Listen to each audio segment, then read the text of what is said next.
6개월 뒤에 평가받겠습니다. 다음 시간에는 기존에 10배 올랐던 종목들만 좀 더 심도 있게 접근을 해드릴까 합니다. 돈 벌 게 참 많아지는 것 같아요. 투미 부동산 컨설팅의 김재경 소장님 처음 모셨습니다. 어서 오십시오. 네, 반갑습니다. 아, 예. 주로 이제 컨설팅도 하시고 중개도 하시고 부동산 관리해서 많은 사람 만나시잖아요. 그럼요. 그래도 뭐 제가 재개발 재건축 쪽으로 전문으로 활동하면서 도시재생으로. 예, 이제 다양한 특히 정비 사업 중심으로 해가지고 활동 열심히 하고 있습니다. 요즘에 사람들이 뭐 제일 많이 물어봐요? 소장님한테. 당장 어디 사야 되느냐? 사야 되느냐 말아야 되느냐가 아니라 그렇죠. 어딜 사느냐? 사긴 살 건데 아, 이 금액에서 어디를 사는 게 제일 좋을 것인가를 물어보죠. 왜냐하면 지금은 다들 뭐 대부분 아마 이 영상을 보시는 분들도 생각하실 겁니다. 부동산에 아예 관심 없으신 분들은 뭐 지금도 부동산 얘기야 라고 할 수 있겠지만 네네네. 지금 부동산에 조금이라도 관심 있는 분들은 정말 애가 타고 있거든요. 하루하루 금액대가 달라지고 있어요. 뭐 아마 대표님도 최근에 네. 부동산 뭐 그냥 지나가다가 한번 방문한 적이 있다라고 하면 부동산 사장님들 정말 정신 없으실 겁니다. 그래서 막 불티나게 전화 오고 내가 당장 잡으려고 해도 원래 내가 한 달 전 얘기가 아니에요. 불과 1, 2주 전에 보던 가격이 지금 달라지고 있다 보니까 내가 접근하려고 했었더니 못 잡아. 그럼 이 돈으로 어디 가지? 야, 그러니까 또 뭐 다 올라간 거 같고 다 비싼 거 같고 그러면 지금 현재 시점에서 내 예산에서 최대한 좋은 입지가 어디이냐. 왜냐면 뭐 사실 서울에서 투자하려고 한다 하더라도 나쁜 거는 뭐 없어요. 뭐 다들 올라가죠. 근데 더 올라갈 곳도 있잖아요. 그러니까 이제 상대적인 거니까. 그래서 이제 최선의 선택지가 어딘지를 궁금해 하시면서 오시는 야. 분들이 좀 많죠. 근데 원래 부동산 컨설팅 올게 김재경 소장님 분을 찾아가는 경우에도 부동산 투자를 염두에 두고 있으니까 찾아가는 건데 근데 그건 여러 가지를 이제 공부하거나 이런 경우들도 분명히 있었을 텐데 이제는 그게 조금 더 앞당겨져 있다는 거예요. 그럼요. 애초에 뭐 예전에는 이게 저한테 상담을 오시는 분들이 네. 뭐 다들 투자를 생각하고만 오진 않아요. 이게 뭐 장이 안 좋을 때다라고 하면 이미 보유하고 계신 분들 중에서도 제가 이제 방송이라든가 여러 채널에 나갔었을 때 정비 사업에 대한 규정이라든가 분양 자격, 요건, 세금 관련해서 뭐 다양하게 이제 정보들 전달해 드리니까 혹시 소장님 저 뭐 이거 투자한 거 있는데 분양 자격에 문제가 있는 것 같아요. 혹은 뭐 다주택자인데 세금이 좀 꼬인 것 같아요. 어떤 순으로 처리하면 좋을지 뭐 다양한 사항들을 많이 물어보거든요. 그래서 뭐 상담이 온다 해가지고 그 사람이 다 뭔가 투자를 하려고 오는 게 아니라 뭐 진짜 분위기가 안 좋을 때는 뭐 진짜 투자하려고 오는 사람들은 뭐 한 20%? 한 80% 같은 경우는 뭐 자기 이제 조금 부동산 관련된 고민 뭐 이런 걸 어떻게 문제 해결을 하는 게 좋은지 솔루션 이런 쪽으로 온다라고 하면 지금은 10중 8구가 다 당장 뭐 사야 되느냐에 대해서 오는 거죠. 근데 다만 이거는 서울 이야기. 그렇죠. 이게 또 지역에서 들으시는 분들은 전혀 이제 분위기가 너무 다르다라고 느낄 수밖에 없는 그런 상황이라 이게 한때는 이제 부동산 불패 신화라는 게 있었고 근데 그게 지금으로 따지면 서울만의 이야기가 되고 있고 지역은 전혀 아니잖아요. 그럼요. 왜 계속해서 서울로 왜 서울로만 몰리고 왜 서울집만 잘 나갈까요? 이 얘기를 먼저 해드려야 될 것 같긴 한데 지금 서울로 사람들이 엄청나게 몰려오는 것 중 하나가 바로 지금 정권이 바뀌었잖아요. 네네네. 이재명 대통령 시대가 열렸다 보니까 사람들이 일단 기저에 깔려있는 인식 중 하나가 이제 또 진보 정권 잡으니까 집값 올라간다 라는 생각이 일단 있고요. 일종의 학습 효과 같은 그렇죠. 거. 학습 효과가 있죠. 그리고 뭐 여기서 그러면 그 학습 효과가 무엇인지를 한번 좀 더 한 발짝 안으로 들어가 보면 네. 지금 사람들이 뭐 기대 반 불안 반인 요소가 있습니다. 바로 어떤 거냐면 다주택자 규제를 또 하나 안 하냐로 다들 기대와 우려를 하고 있어요. 그럼 기대를 하는 사람들은 어떤 사람이고 우려를 하는 사람은 어떤 사람이냐라고 하게 되면 지금 이미 똘똘한 한 채 세팅이 끝난 사람들은 네. 또 다주택자 규제 두들겨 때리기를 기다리고 있어요. 이미 세팅은 하나로만 다 몰아넣고 네. 내가 강남 한 채 세팅했어. 아니면 뭐 나한테 똘똘한 한 채가 잠실이야. 그건 잠실. 혹은 마포야. 그럼 마포를 잡아놓고 예. 아니 누군가는 성동구일 수도 있고 강동구일 수도 있고 네네네. 아무튼 잡아놨어요. 네. 그러면 나는 한 채 세팅이 끝났으면 양극화가 나타나는 게 유리해요? 안 나타나는 게 유리해요? 그 사람들 입장에서 양극화가 좋겠죠. 그렇죠. 나는 이미 다 서울에다가 영끌에서 갖다 박았어. 네. 서울이 폭등해 주길 원하거든요. 예. 그럼 서울 폭등이 그동안 어떤 메커니즘으로 작동했었냐면 우리 노무현 정권 때도 그랬었고 문재인 정권 때도 그랬었고 다주택자를 적폐시하면서 탄압을 했죠. 문재인 대통령 시절에 우리가 2017년도에 네. 8.2 부동산 대책 때부터 해서 양도세 중과 두들겨 때리기 시작하고 2018년 9.13 대책에서 이제 종부세 때리기 시작하고 나중에 2020년도였나? 6.17인지 7.10인지 그때 이제 한번 종부세 한번 또 올리면서 취득세도 건드렸죠.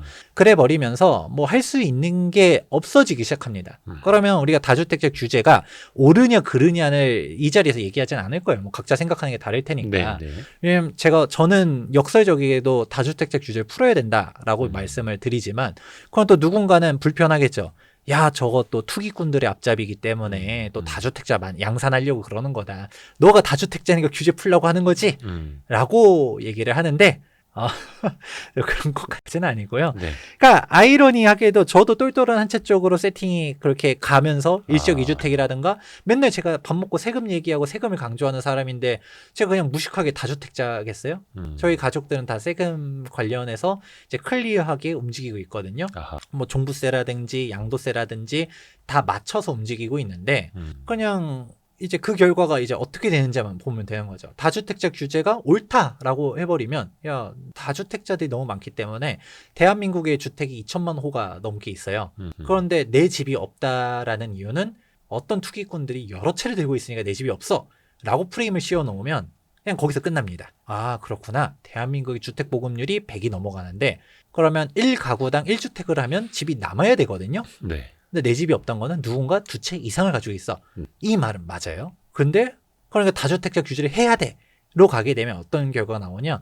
그걸 1주택으로 남기겠죠. 네. 근데 다만 어떤 주택을 남기고 어떤 주택을 팔까를 자명하죠. 생각해 보면 자명하죠. 그렇죠. 뭐 서울에 있는 주택을 남기고 지방을 팔고 똑같은 서울이라 하더라도 서울 외곽이냐 아니면 강남 상구냐 아니면 강남 상구까지는 내가 아니라도 마용성이라도 쥐고 있다든가 아니면 여기서도 똑같은 서울이지만 아파트냐 비아파트냐 그러니까 결국은 숫자로 규제를 하다 보니까 강남에 한 채를 가지고 있으면 뭐 그냥 1주택 실소유자인데 지방에 3채 가지고 있으면 다주택 적폐가 되는 거잖아요. 그렇죠. 그 주택 수에 따른 징벌적 과세 체제가 유지되다 보니까 일명 그러면 똘똘한 한 채 그러면 다 정리하고 지방 3채를 다 팔고서 서울 한 채로 가야겠다.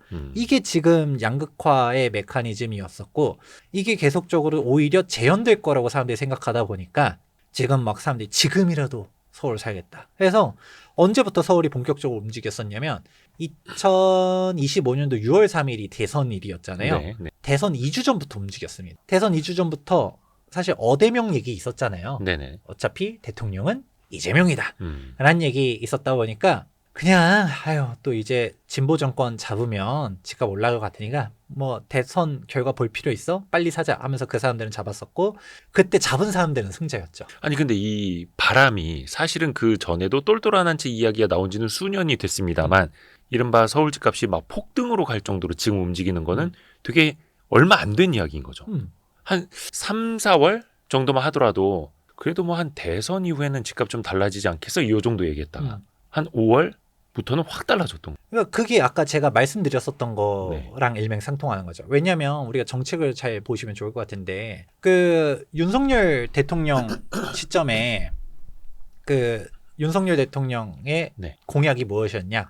다주택자 규제 완화였어요. 그러니까 일명 똘똘한 채 만들어지는 거를 좀 없애겠다. 재개발 재건 주활성화 시키겠고 이제 양도세, 종부세, 취득세 규제 완화시키겠다라고 공약을 걸었거든요. 근데 말만 해놓고. 근데 왜냐면 세율은 국회 소관입니다. 그러니까 시행령으로 할 수 있는 거는 시행령으로 했었지만 세법 개정이 안 됐었던 거죠. 그래서 대표적으로 양도세 중과 유예 같은 경우도 보다 보면 양도세 중과를 폐지시키겠다고 공약은 내세웠고 실제로 국회에다가 올리긴 했지만 국회에서 막혀 있었죠. 네. 이제 그때 당시에는 당시 여소야대였으니까 일단은 행정부가 하려는 걸 일단 죄다 스톱을 시켜놨었는데 그 대신 시행령으로서 지금도 조정대상 지역 같은 경우는 강남 상구랑 용산구가 남아 있었지만 그럼 FM대로 따지면 강남 상구 용산구는 조정 대상 지역이니까 중과세율이 있어야 돼요. 이제 다주택자라고 하면 최대 30% 중과세율이 붙어야 되는데 이걸 시행령 개정을 통해서 계속적으로 1년 유예, 1년 유예, 1년 유예해서 지금 2026년도 5월 9일까지는 양도세 중과 유예가 한시적으로 이루어지고 있습니다. 그러니까 입법부에서 안 되니까 그냥 행정부에서 할 수 있는 권한으로 갖다가 한시적인 유예만 계속적으로 주고 있었던, 즉 중과세율을 안 걷고 있었는데 지금 이제 어떤 식으로 되냐, 사람들이 그러면 다주택자 규제가 없어진 적은 없어요. 네. 왜냐하면 문재인 정권 때 강했었던 다주택자 규제가 윤석열 정권 와서 없애겠다라고 했었지만 없애지는 못했고 한시적인 유예라든가 완화 정도만 이제 이제 행정부에서 할 수 있는 사항으로 갖다가 규제 완화 정도로만 갔었던 건데, 네. 근데 다시 이제 정권이 이제 진보 정권으로 바뀌었잖아요. 네. 근데 진보 정권에서 사람들이 생각하는 거는 일단 규제를 강화할 거라는 기대감들이 있어요. 그러면 강화를 하게 되면 똘똘한 채가 더 심해지겠다라는 인식이 있는 거예요. 더 쏠려버리는. 네. 그래서 규제 세율 자체는 그대로예요. 양도세율도 그대로고 취득세율도 그대로고, 근데 왜 지금 와서 똘똘한 한 채가 더 심해지지? 왜냐하면 작년에도 그랬고 재작년에도 그렇고 똘똘한 한 채 얘기는 계속 있어 왔어요. 네. 네. 왜냐하면 다주택자 규제가 없어지지 않았으니까. 네. 근데 작년, 재작년 같은 경우는 그래도 국회에서 막혀는 있어도 행정부가 그리고 국토교통부 장관도 다주택자 규제 없애겠다라고 계속적으로 발언을 하다 보니까 그래 이제 규제가 완화되는 수순이라고 기대가 있었었던 반면 지금은 거꾸로 규제가 더 강화되는 거 아니야? 그런 생각을 하니까 규제가 강화되게 되면 사람들이 조금 이제는 학습 효과가 다 돼 있죠. 규제 강화를 했었을 때 일시적으로는 눌려 있다 하더라도 결국은 튀어 올라간다라는 거는 다들 인지를 하고 있다 보니까 이제 다주택자 규제 강화하면 이제 죽어나가는 건 오히려 지방이고 승자는 서울이다라는 인식들이 있기 때문에 다들 서울로 몰려들고 있는 것이죠. 이게 그러니까 다주택자 규제 완화는 물 건너갔다라는 생각 하나로 어떻게 보면 이 메커니즘이 돌아가기 시작을 했던 거네요. 그러니까 이재명 대통령도 후보 시절에 이야기했던 게 세금으로 부동산을 잡으려는 거는 하지 않겠다라고 했습니다만 그거는 현상 유지라는 거고 현상 유지는 이꼬르 다주택자 규제 완화 안 한다라는 뜻도 될 수 있는 거고요. 이거 진짜 날카로운 질문을 하셨는데 네. 이게 질문은 진짜 수준이 높은 게 보통 일반적으로 역시 Y3 이 정도입니다. 그렇습니다. 퀄리티가 장난입니다. 보통은 사람들이 그 얘기에서 보통 멈춰요. 소장님, 근데 이재명 대통령 후보 시절 발언이라든가 실제로 이재명 대통령의 이제 대통령 정책 공약집 보게 되면 이제 수요 억제 정책 하지 않겠다. 예. 공급 중심으로 가겠다. 그러면서 즉 일명 세금으로 집값 안정시키지 않겠다라고 네.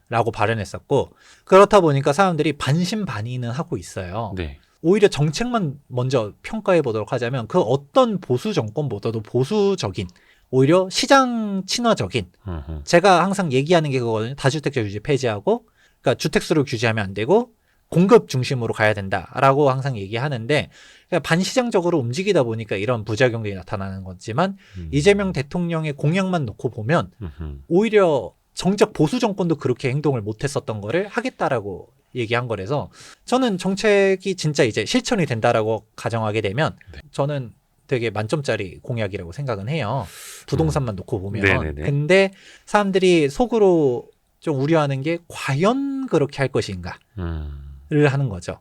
그러니까 딱 말씀하셨던 것처럼 일단은 주택수를 규제를 안 한다라고 했어. 세금으로 집값 안 잡겠다라고 했어. 라고 했었지만 그러면 여기서 말하는 게 1차원적으로는 다주택자 규제 더 강화하지는 않을 거야 라고 했었지만 제가 앞서서 윤석열 정권 얘기를 했었던 것처럼 이미 다주택자 규제는 어마어마하게 세요. 이미 완화된 게 없어요. 당장 예를 들어서 양도세 중과를 폐지시키지 않는다라고 네. 하게 되면 가만히만 있어도 현 정권에 아무것도 안 하고만 있어도 2026년도 5월 9일이 되면 자연스럽게 양도세 중과 유예가 끝나버리고요. 강남 3구랑 용산구 예를 들어 규제 지역을 더 추가 확대 지정하진 않는다 하더라도 네. 지금 그래도 마포구, 성동구, 강동구, 동작구 막 가격 막 뛰어 올라가니까 네.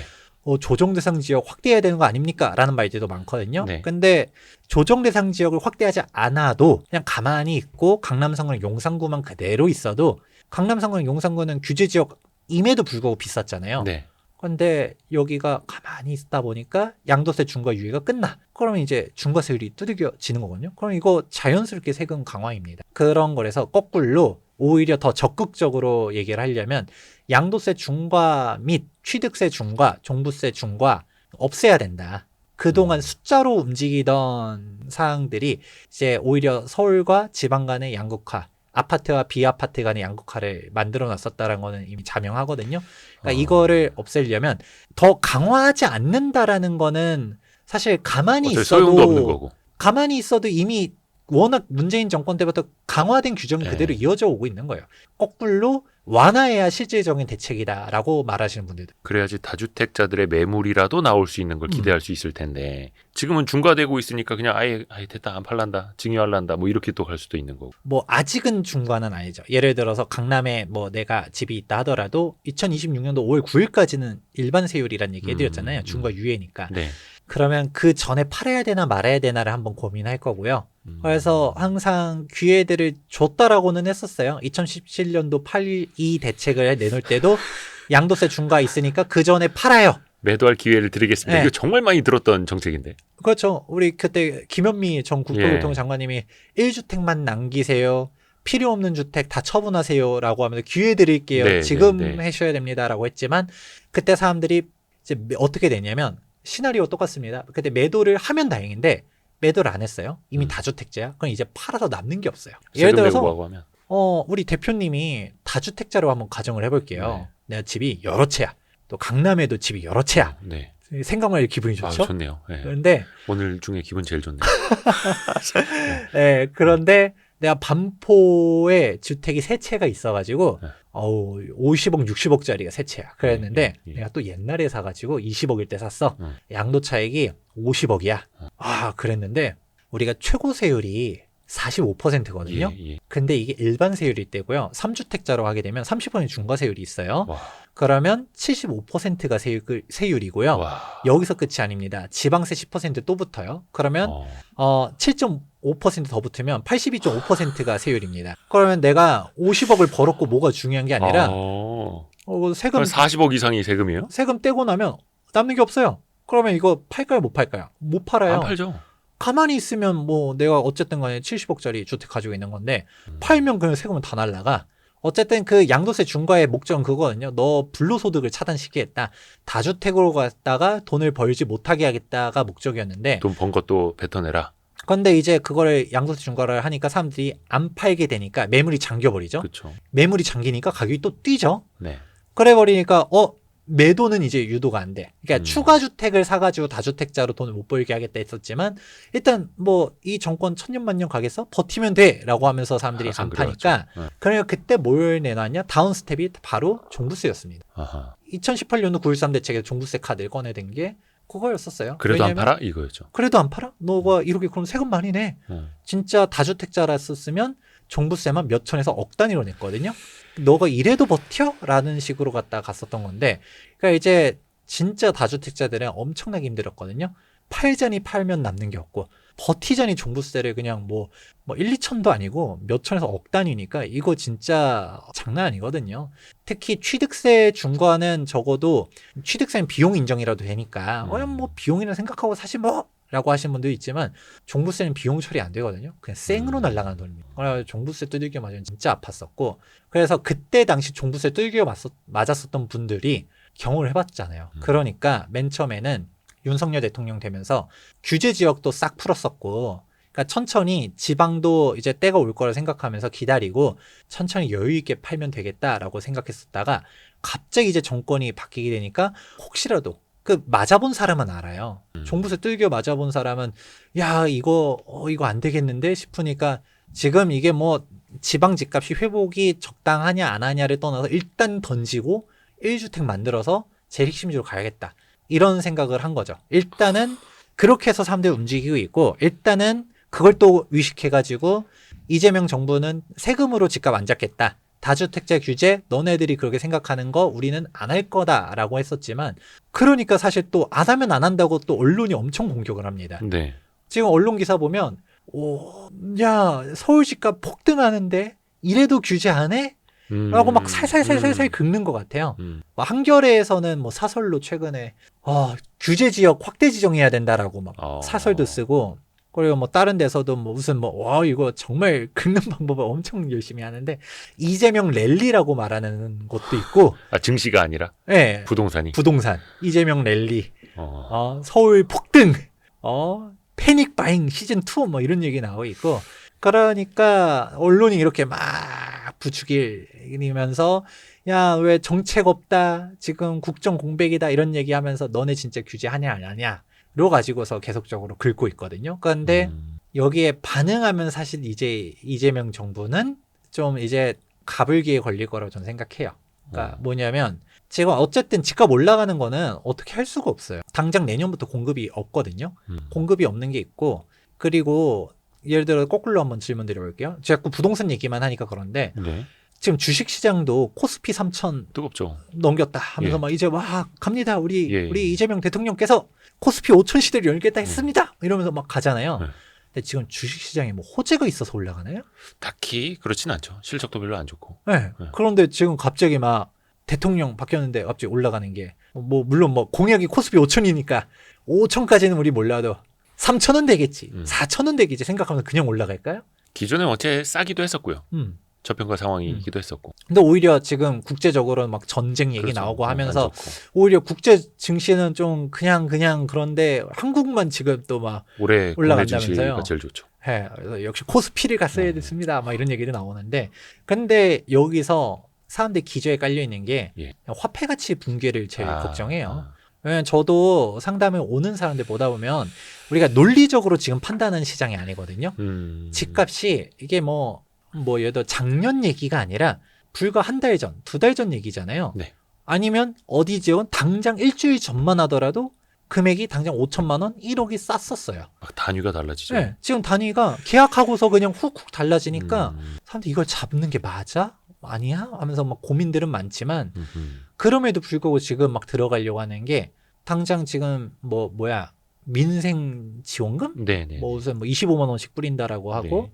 또 이제 추경 30조 한다라고 그러잖아요. 네. 그러니까 화폐 가치가 무너지는 게 눈에 보여지다 보니까 지금 애초에 주식 시장으로 자금이 들어가는 거니 부동산 시장에 돈이 들어가는 거니 이게 뭐 부동산에 호재가 있어요, 주식에 호재가 있어요가 아니라 그냥 일단 은행에 돈 넣어놓으면 바보 될 것 같아. 그러니까 일단 기저에 깔려 있는 거예요. 그러니까 뭔가 사긴 사야겠고, 근데 우리가 전에 있었던 그 전에 진보 정권 때 그런 학습 효과들을 생각해 보니까 결국은 서울로 가야겠다라는 생각들을 하게 되고, 결국 이게 그런 쪽으로 갔다 가는 거지. 뭐 지금 코스피 시장 좋다라고 해서 잡주들이 올라가는 게 아니잖아요. 아, 그러네요. 대형주들 위주로 네. 또 랠리 펼치니까. 그래도 우리가 뭔가 사긴 사야 될 것 같은데 잘 모르는 아. 주식을 사는 게 아니니까. 아는 주식. 네, 아는 주식으로 가는 거고. 그런 식으로 일단 돈이 특정 섹터로 갔다가 막 편중되면서 움직이는 거죠. 그냥 저도 어쨌든 간에 큰 틀에서 이제 자본시장이라는 프레임에서 본다라고 했었을 때 주식이든 부동산이든 일단은 현금 들고 있는 사람들이 지금 부동산 시장 올라가는 게 두려워하긴 해요. 이 가격에 잡는 게 맞을까요? 라고 하지만 선택지는 둘 중 하나죠. 그러면 내가 추격 매수를 가느냐, 아니면 아직 서울 중급지도 지금 뜨겁거든요. 그리고 강남 상구 마용성 여기만 뜨거운 게 아니에요. 이제 중급지까지 좀 옮겨 붙었나요? 지금 이제 동대문구, 서대문구, 뭐 동작구 이런 데들도 그냥 짜자자자자 올라가고 있고요. 뭐 영등포구도 그렇고 지금 여기들은 이미 금액대가 1, 2억씩 바뀐 데들 존재하고 더 올라간 데들도 있고요. 지역에 따라서. 그리고 지금 이제 조금 외곽 지역들, 아직 뭐 노도강 이런 데들까지 뭐 금액대가 막 바뀌었어요까지는 아니지만 요즘 진짜 싼 것들이 좀 거래 빠지고 있고, 이게 영상이 언제 올라갈지 모르겠지만 이제는 좀 더 지나가게 되면 뭐 노도강도 올라가요라는 기사가 나올지도 모르고, 지금 이제 중급 지역까지는 온기들이 갔거든요. 영상 빨리 올려야겠네.